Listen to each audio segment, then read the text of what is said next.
अगली खबर रीवा से है, जहां आम जनता की सुविधा के लिए शुरू की गई सीएम हेल्पलाइन सेवा से अब लोगों का विश्वास उठता जा रहा है।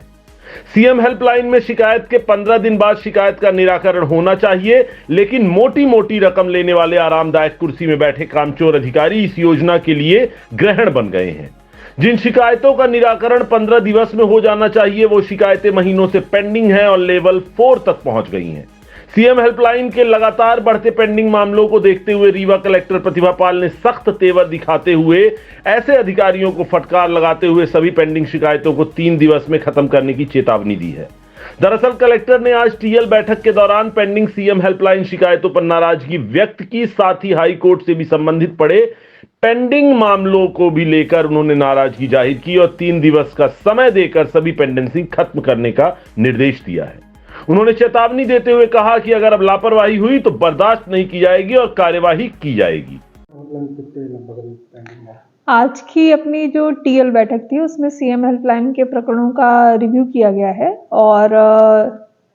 जिन विभागों के प्रकरण ज़्यादा पेंडिंग थे या जो ऐसे विभाग हैं जो डी कैटेगरी में हैं, उन सबको रिव्यू किया गया। सबको निर्देश दिए गए हैं कि वो अपने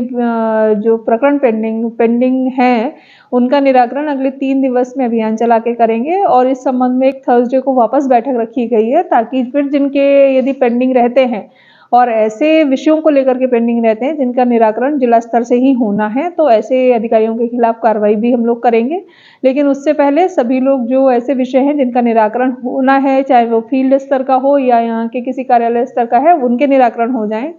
इसके अतिरिक्त अपने यहाँ जो हाई कोर्ट के कुछ केसेस कंप्लायंस के लिए पेंडिंग थे, उनको भी रिव्यू किया गया है और उसमें भी कुछ अधिकारियों को आइडेंटिफाई किया गया है जिनकी वेतन वृद्धि संचय प्रभाव से रोकने के लिए हम लोग कमिश्नर सर को प्रस्ताव भी भेज रहे हैं, क्योंकि ऑनरेबल हाई कोर्ट के बहुत सारे केसेस ऐसे हैं जिनमें कंप्लायंस होना है, ना तो हितग्राही को जिस मंशा के साथ वो आदेश किए गए हैं उनका लाभ मिल पाता है और फिर अन्यथा स्थिति भी प्रशासन की समय समय पर बनती है। तो इसलिए ऐसे अधिकारियों को भी आइडेंटिफाई करके उनको समय दिया गया है। अगर वो ऐसी कार्रवाइयाँ जो उनसे अपेक्षित हैं नहीं करते हैं तो उनके खिलाफ भी हम लोग कार्रवाई करेंगे। ज़्यादातर काहे है मैडम सीएम हेल्पलाइन में? सीएम हेल्पलाइन के जो प्रकरण है वो